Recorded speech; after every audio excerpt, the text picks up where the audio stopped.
The Alpha Sessions. Hello everyone and welcome back to the Alpha Sessions. I'm Lucy Wroe. Today I'm very excited because Poppy Prescott is finally in the studio. Welcome. How are you? Thank you for having me. You're very welcome to be here. We're very excited. And you played us 3 really nice songs, one of which is my fave. We'll get around to that. But to start us off, tell our listeners where you're from. Well, thank you so much for having me. It's lovely to be here. I am from Hastings, so southeast coast near Brighton, but family from London and Kent, and I've lived in London for the last 9 years, so kind of got a lot of southeast England in me. Mm-hmm. Which is a great place to be. I mean, I'm biased, but actually I'm southwest. How musically your beginnings, I suppose, were in Hastings, and then being in London for that length of time and moving back between the two, your musical roots must be quite rich. And how was it growing up in Hastings for music? Yeah, Hastings was. I don't know if I'd be a musician if I wasn't born there. It's very much a creative. I think where it's a working class sort of seaside town, it does breed a lot of creatives. I know it's a stereotype, but it is sort of true in terms of Hastings. Everyone's a little bit rebellious. I don't know if we've got like a chip on our shoulder about being like the rough cousin of Brighton or something like that, but it's quite anarchic, and I do think that breeds a lot of creativity. So growing up, and it was also affordable to see live music. We were going to different pubs and venues every weekend, like with my family, and then as teenagers, and going to see amazing live music. Hastings people know how to party, like everyone's on the tables for any sort of gig, and that, yeah, it was a playground. It made music really fun, and I don't think there are many places where you could. Where it would like foster such a sense of musicianship so early on. I was gigging 2 nights a week at 14, doing like 2 45-minute sets, sort of changing out of my school uniform sometimes in the toilets. And nobody at any point said I shouldn't be doing that. They treated me like if not an adult, like a musician. And it made me take myself seriously because other people did. And then moving to London, I went down a different path, went to uni, studied journalism, thought that music was like a hobby, but ended up just falling in love with music in London as well. I mean, everyone I met there is a record collector or a live music gigger. Yeah, and then I just ended up sort of meeting someone and ended up falling right back in the scene. And I love, like, Hastings isn't a very diverse place in lots of ways, so what I got from London was I got introduced to much more, like right in front of me, like black music, soul, jazz stuff. Hastings is much more folky, so I feel like the two together have been amazing for me. What was it that made music feel like a hobby? If it was something you were doing from an early age and it was like you changing out of your school uniform and jumping right into it, why did it then become journalism instead? Was that more of a like a cultural impression? Or? Yeah, I think being a teenage girl, I think it's just shyness.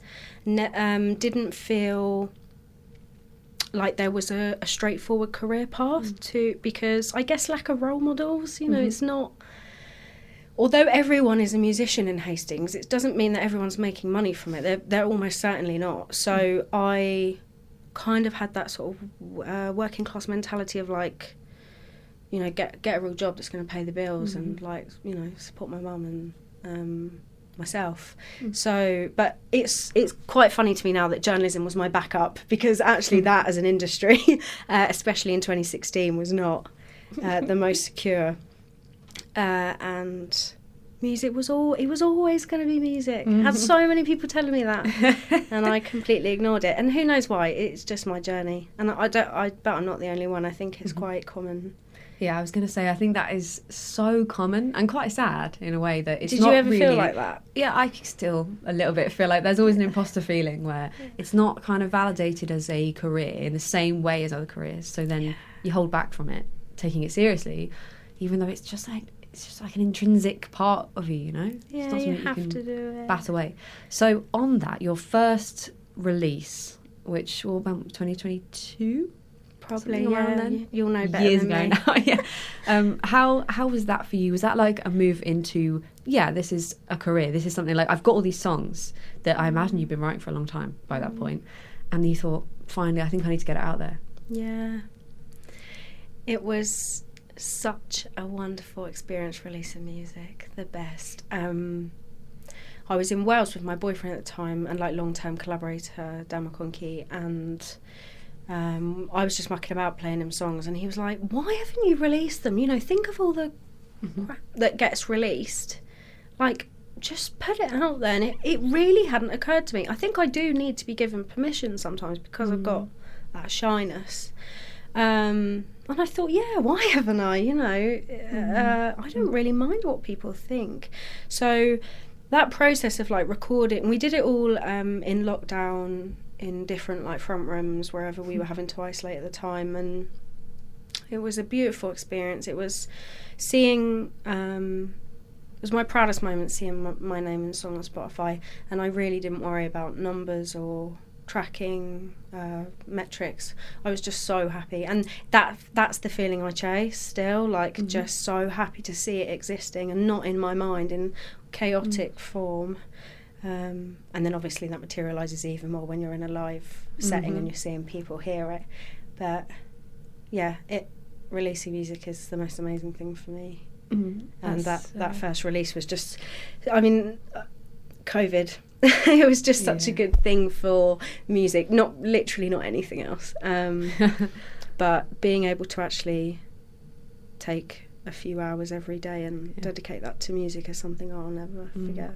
It's quite, I think that comes across as well in the music, because I write down authenticity and depth, because that's how I always feel, like there's a lot of depth to it, and I think that comes in many ways, but directly from that feeling that it is still yours. Like, you put it out there and you're proud of it, and you're not thinking about the metrics and the analytics, because it's so easy to get wrapped up in that as well. But I think that comes across for you, because it just feels like actual, you know, I don't want to say actual music in a demeaning way to anyone else, but it feels like such music, you know. Lucy Wroe called it music. And also shout out to Dan McConkie, because I have met him actually when I first met you, and we met at a gig in we played together. Shoreditch, played together. You sang Lavender Water and just stole my heart. And also on that, shout out to Tom Berry, who is also a fan, and I feel like a collaboration is probably in the works somewhere. Yeah, we have to. But I want to talk more about your writing styles, and with people let down in mind, like producing and working in groups and stuff. So the first song you played for us is especially unreleased, sort of still in the works, right? Yeah, very much so, yeah. So how is that one working? Are you writing on your own? Are you writing with collaborators? It's really different every time. I have no consistency in my writing whatsoever. So there's a refrain at the very end, and I wrote that the day after I met my current boyfriend. Like, we had a first date, and I just immediately was sort of inspired, I guess. I was hungover, already a bit in love, and then it honestly took, I think, a year and a half to find out what goes before that, because that feels like the end of the story to me, is that I'm falling in love. And I just, with him, I just knew it was going to come, but I kind of had to wait for our relationship to play out to come, for the material to come. So I ended up taking him, I know there's so many different verses in that song. There's at least, I'd say 12 to 15 of just different descriptions. And then, I took him to meet my family, and then I just wrote all of what the song is now about that day.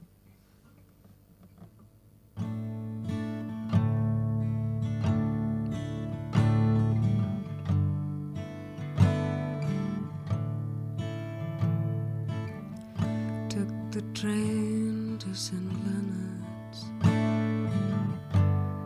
sweating off your brow, your cheek pressed against my dress. I said no turning back now. We're outside my sister's house. I left years ago.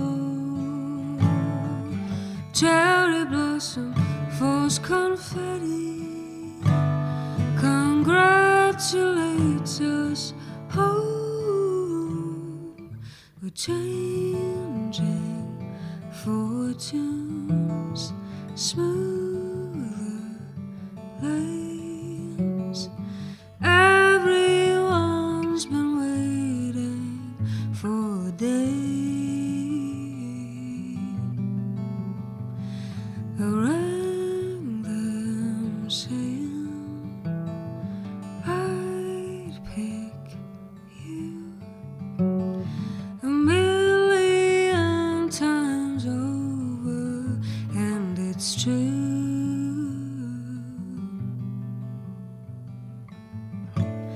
We'll head to the channel, right to the brim. I'm sure I could swim it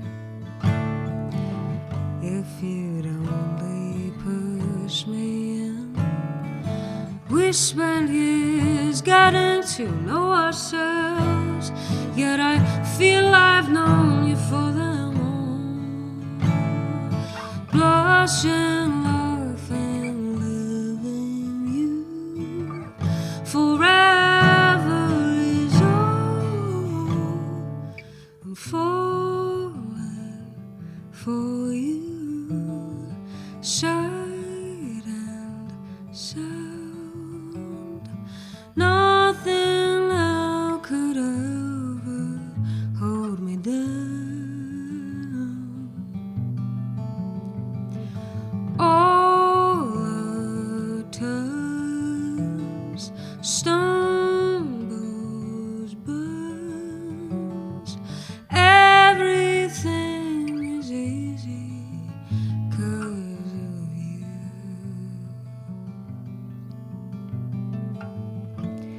Before we know it, our bags are by the door. My girls whispered something they have never said to me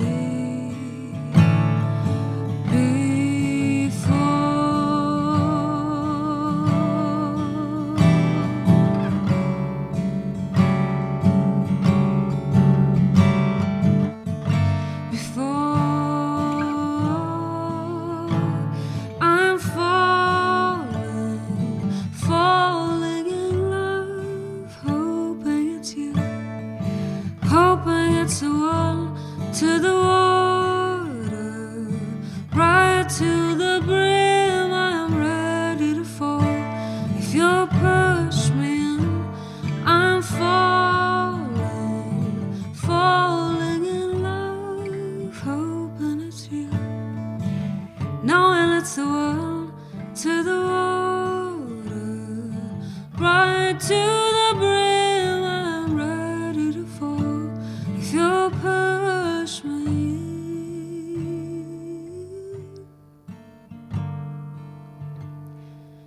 I'm sure we'll swim.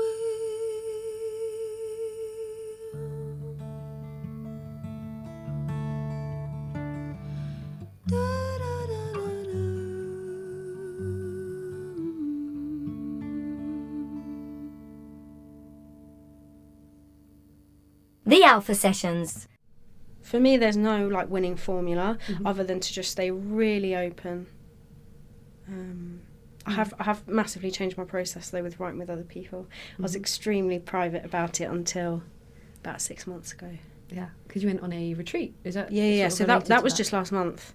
Yeah, so I've been writing with Dan and the guitarist in my band, Keir Tyson, and they're my safe place. You know, I'm sure you have that too. It's sort of like, and they're people in your band, right? It's like it's as naked as you'll ever get with clothes on, writing with your band members. But when I went on this retreat, it was Chris Difford's retreat, and helped musicians pay for your place, which was amazing, and it really opened me up to writing with other people.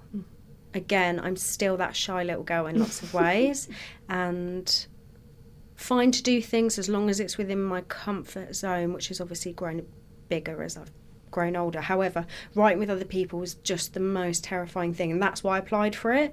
I'm sort of in a growth period. That sounds cliche, but I knew I had to go. I knew I've got to go for things right now that make me feel terrible. So I applied for this retreat, and yeah, what a huge life experience for me. Like, you get put with 2 different people every day, and you have to write, and you have to perform it that evening to Chris Difford, one of my heroes. Like, it forces you to just open yourself up and be creative. So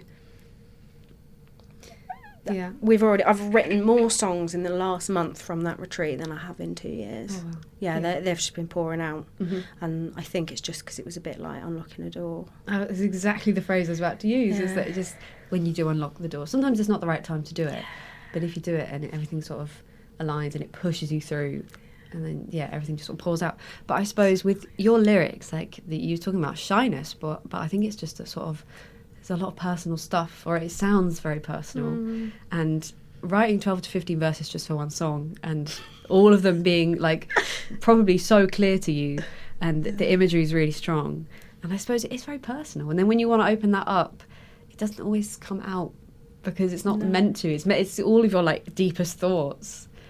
So like, how... It is journaling, isn't it? I mean, exactly. I journal religiously. Yeah. And that really helps me put thoughts to pen to paper and sort of let go of that feeling of being inhibited. But yeah, I mean, it's why we do it. It's why I love music more than anything else, is because hearing what somebody's really not wanting to say and yet they're brave enough to sing is so... It's a feeling of high, and to be able to then do that in return is the best thing. Yeah. Do you think it's partly like a sort of facade, like a barrier? If you're performing a song on stage, like if you want to admit something or divulge something that you wouldn't just say in words, it's like you're not really doing it. It's like it's not real. Absolutely. I mean, when I wrote Jacket, I'm so in love with you, but I'm running out of reasons why.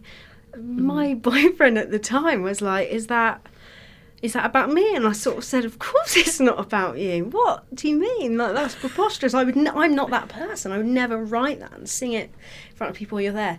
And yet, in hindsight, of course it was. Like, but I just really wasn't in touch with what my heart was saying. Yeah. So I feel, I think the songwriter in us is probably closer to what we're feeling than what we want to say, and it's so much easier to confront it in a song behind the facade of it being fictional. And don't get me wrong, I write fictional stuff all the time, especially now. I'm in a place where I'm quite settled in my life, so, well, settled for me. And so I am having to not really fictionalise, but dig into previous experiences and think, okay, well, I'm going to pull that feeling from that, or that how that person spoke to me, and this and that. But really, it all comes from a true place. It really does. Exactly. I don't think I could write. I can never write a novel. I haven't got the imagination. Like, it's all come from real feelings, real people. But that kind of supplies the imagination, Like, even if it's fictional, it's not actually entirely fictional. It's just another way of communicating all your feelings and stuff. Let's talk more about Jacket. You brought Jacket up just a minute ago, and that's the first one off Reasons Why. Yeah. Is that why it's called Reasons Why? By the way, there's a lyric in there. I mean, they were all... Try not to overthink titles. I love it when titles are almost sentences that have nothing to do with the lyrics. I would love to do that more. But at that point, we experimented with just taking a week to record the EP. And so everything was just made with quick decisions. So Jacket was called Jacket, and every song was an explanation of how I was feeling about something, and I couldn't really say it. So Jacket, sort of, I knew I wasn't going to last with my boyfriend. Afternoons, that's sort of my way of saying I don't think I'll ever love anyone more than I love my sister. Always Will was about a breakup, and Watching the Road was about a childhood friend. So it was all these kinds of declarations of love, and their reasons why I am the way I am, and why I love them, but it's hard to say. That's really sweet. It's a really nice EP, actually. How do you, when you're writing songs, how do you feel things come together? Like, when you put together an EP, do you just know immediately, like, make these quick decisions, think, these are the songs, this makes one big project, they all feel right together? I'm into this. So I started off too chaotically. When I was recording stuff in COVID, it was a case of making it a puzzle. How can we make one thing flow into another? Now I approach it really differently. I have the project in mind when I'm writing. We're writing an EP right now, and every time we finish the demo of a song, it gets put with the other songs, and they become one long song file.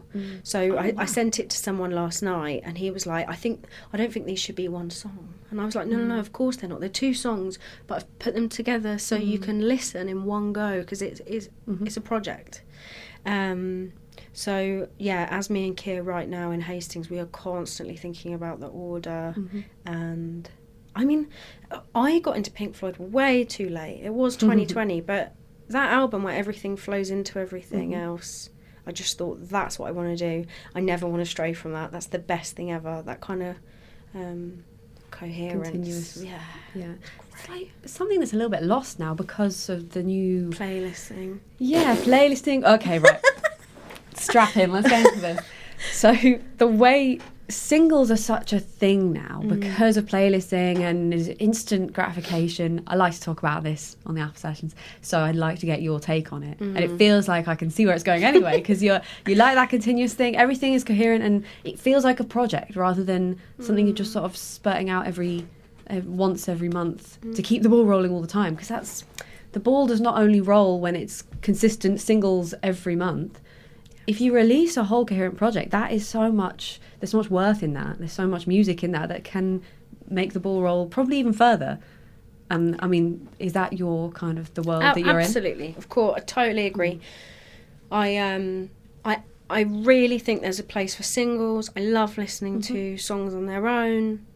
I think when you released Heartbeat Wipers, that's a single. If it eventually goes on an album, fair play, it should. But you got me in with one song, right? So it definitely has value in this market. And there are songs I make that don't belong on projects, probably. But the idea that is how art should be made, and that we should now be making background music because it will fit on a playlist better, because a DSP prefers background music, is soul destroying, and I will fight it by making really good projects, according to my own opinion.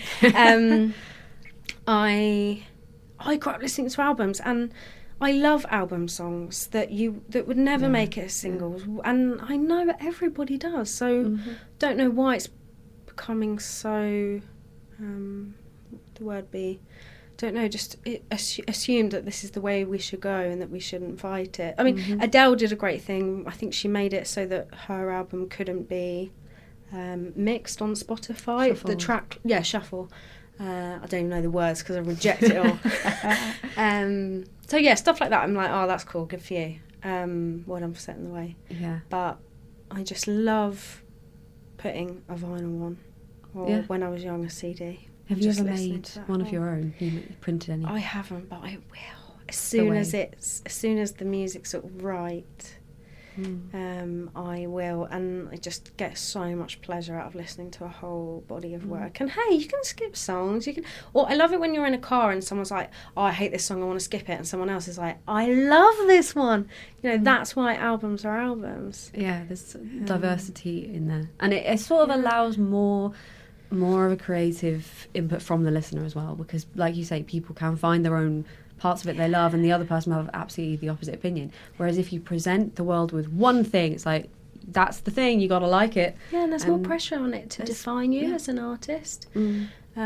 So yeah, right now I love making EPs. I just think 4 or 5 tunes, you can tell a little story, but it's not, the heavy lifting that an album is. Yeah. But I really look forward to just making album after album. Yeah.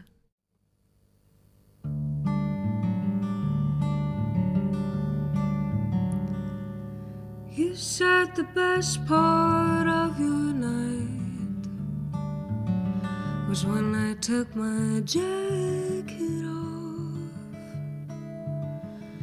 I go from feeling kind of stupid to 10 feet tall. Do you know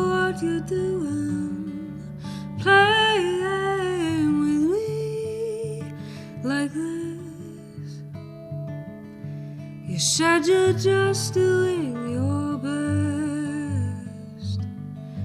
You sealed it with a kiss. The ink spills thickest before it runs dry. I am so in love with you, but I'm running out reasons why.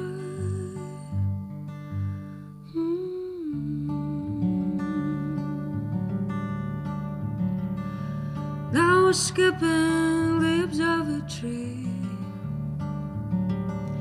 Your birthday gift.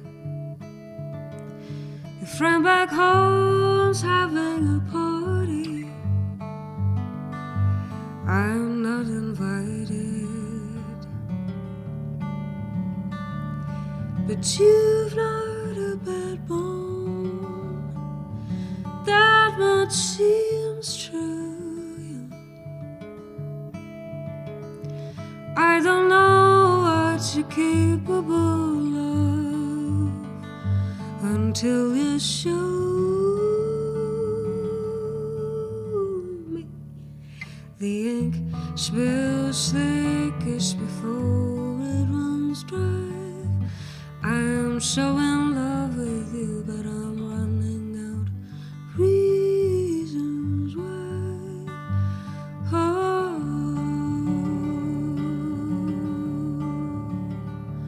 oh.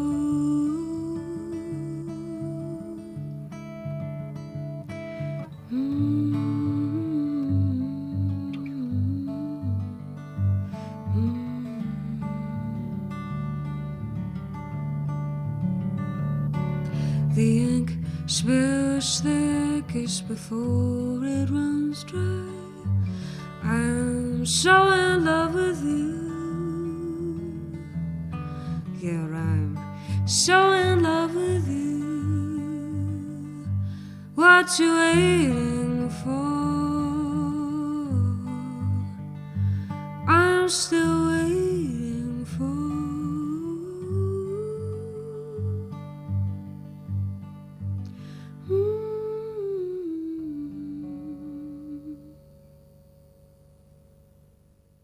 The Alpha Sessions. And how do you feel about the release process for a longer project? Being in this climate that we are.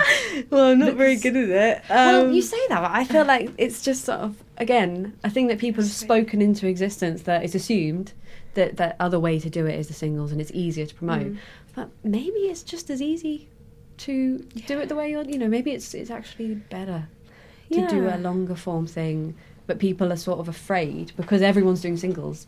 They're sort of afraid to try and promote something that is longer form. Yeah, and I get why, because I'm sure it's a lot harder. I haven't done it really successfully, but it's so much easier to tell a story with an album. The work in my head, it seems like the work should be done for you with the music. With singles, you're kind of having to constantly produce so much content and marketing because every release is sort of like a new thing, whereas an album, that's a chance to just sort of talk about one story. I mean, logistically it's easier to market, but yeah, who knows the way it's going to go. I make music to be heard in a project for sure. But it's fine if people want to consume it one by one. Just buy the whole thing, and then just listen to that one song. Buy it now at. I was going to cite your website, but I don't want to get the website wrong. So I don't know. poppyprescott.com.uk. And actually, for Afternoons, which is the third song, is my favourite, and it's just one of the most beautiful songs of all time. I'm going to put it out there. I'm going to say it, but I just love it every time. So kind but of you. it sort of is later. Is it the last one on Reasons Why? Or is it the second? No, it's not. It's not. Where actually. is it on I think it's second or third. Second. Yeah. I always find that, because I like to listen to things through when they're longer projects, and I look forward when that one isn't, when it's not the first one on there. It's like I can see where it is on the list, and I think, okay, if I start at the top, then when I get there, it's just gonna hit me even better. So not selecting a song specifically the way you can now, just clicking on whenever. It's better. It's just a bigger experience, It makes you look forward. Happy. Good. I'm glad. It makes me happy too. And I know what you're saying is just reminded me of why I do like making my own playlist, don't get me wrong. It can be great to curate different music that is... when I worked in a bar, I loved making playlists to be heard in that bar. Like that felt more like a DJ role, though. I know it's obviously DJs would laugh at me for saying that, but like bringing different music from different corners of the world, or time signatures, rhythms, things like that. That's great. Just like buy the music too, or go to the shows as well. So yeah, that's my soapbox. With Afternoons, how you were saying earlier that you wrote that one because it was really late at night and you wanted it to be like really quiet as it is. It's very really intimate. It's dynamic. That's the word I'm looking for. But lyrically, that one is about your sister. Yeah. So when I was at school, we studied Philip Larkin, and my teacher showed me this poem of his Afternoons, and it's about some parents in a playground watching their children play, and it really stuck with me. Like, it reminded me of home. And it was my sister's birthday. I just split up with someone, the guy from Jacket. I think that's why that sort of chronologically went like that. And sometimes I just go home and I feel like such a black sheep because they're really getting on with their lives and like working and raising kids and all of that. And I look up to my older sister so much because she is so fun and resilient, and she brings up these kids alone, and it really made me think of the poem Afternoons. And I think it would be quite easy to read Afternoons and think he's looking down on these people. He's quite he's painting the ordinary nature of their day in a way that's like it's just mundane, whereas when I read it I thought it was quite profound. Like the simplicity of just pushing your kids on a swing in a playground, and the idea that the leaves are turning brown and stuff. So I look at my sister's life and I think, you've got it made. Like, this is what you've worked hard for, is amazing. And I thought I'd never be able to write something so simple and such a nod to someone's way of living. So I wrote that in my notebook. I could never write Afternoons. And then in my head, that's because something's always getting me down, or I'm cynical or something. And then so I thought, actually, there is room in this for something with my voice.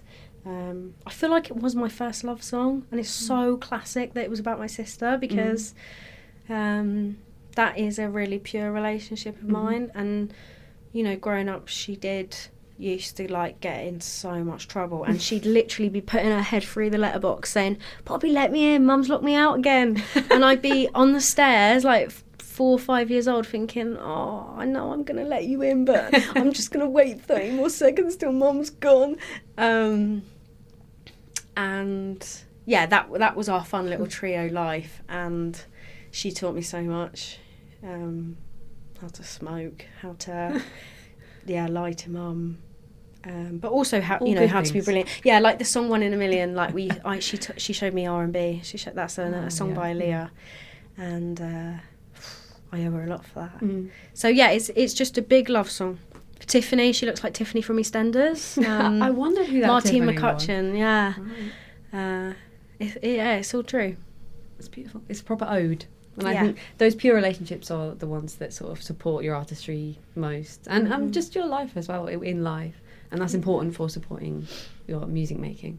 And also supporting your music making. You mentioned them briefly, but I want to come back to help musicians, because you've done quite a few really cool things that we haven't even mentioned yet. We got all the way through this, but like going into the Lightship, is it called Ship 95 studio? So that's just so rogue. That was I wouldn't know about that unless I'd seen you post that. Such a good place.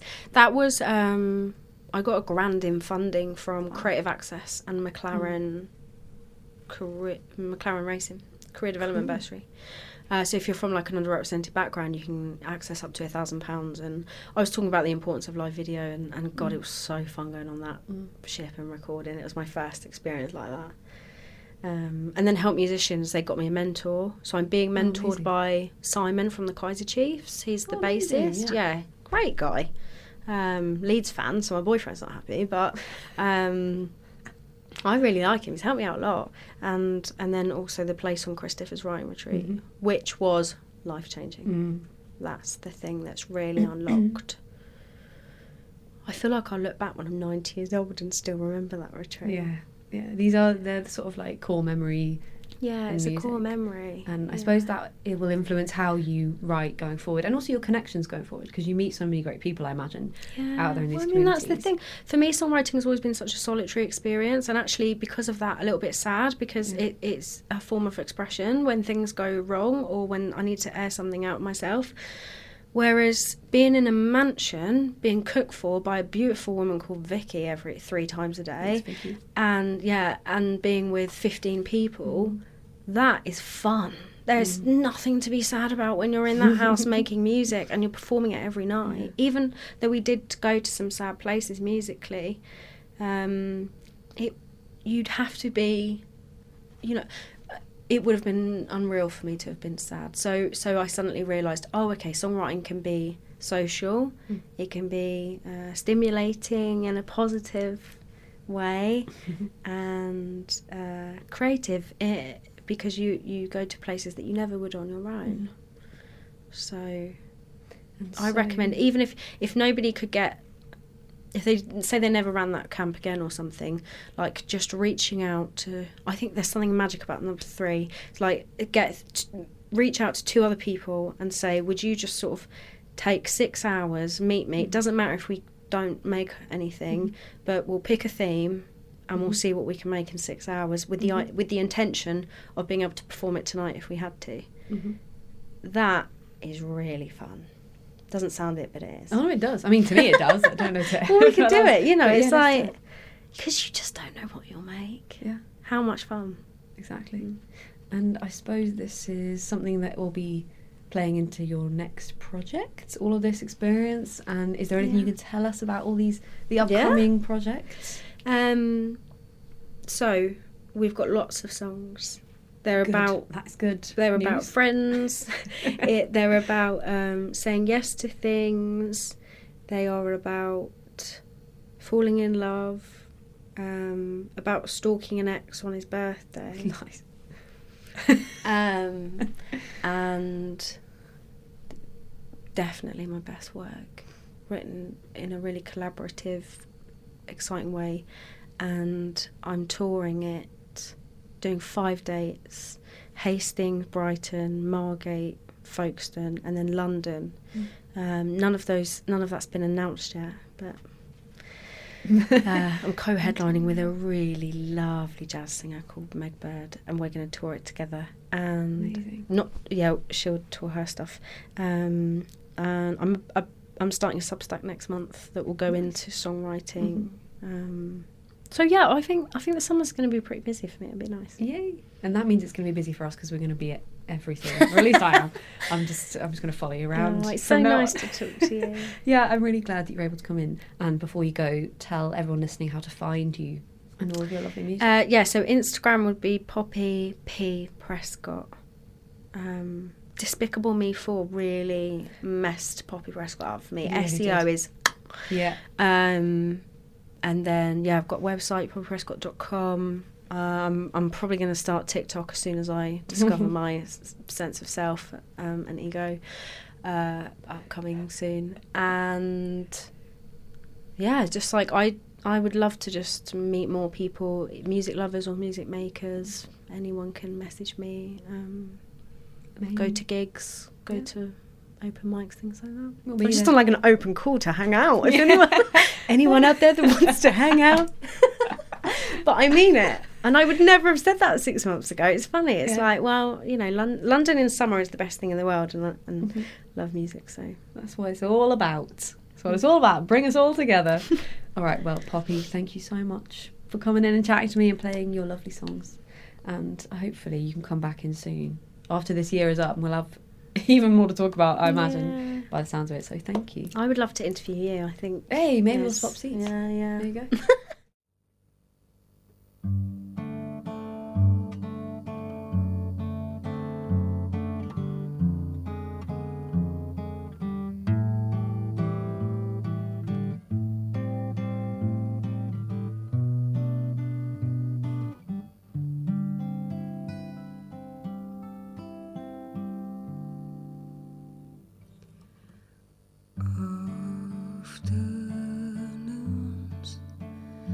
I could never write afternoons for the bleak evening wind.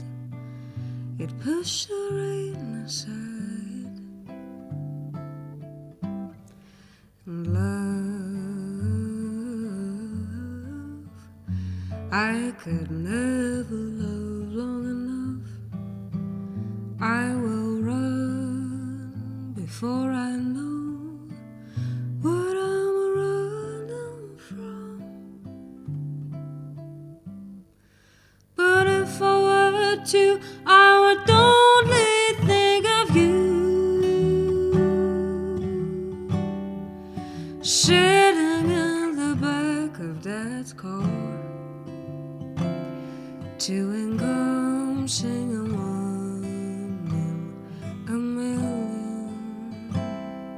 And if I were to, I would only have to think of you, hiding cigarettes under the stairs, blowing smoke rings. I was so impressed. Beauty queen, you look just like Tiffany. You're not from round here. You never let mom forget it.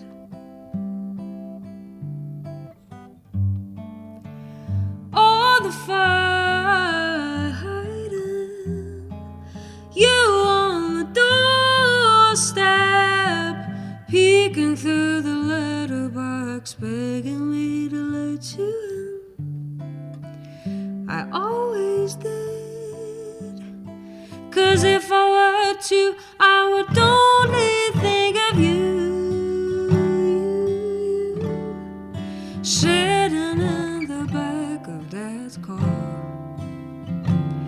chewing gum, singing one in a million. And if I were to, I would only have to think of you, hiding cigarettes under the stairs, blowing smoke rings. I was so impressed.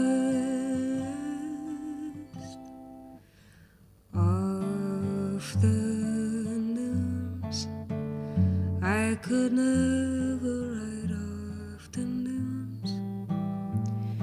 It's hollow to say you're the best.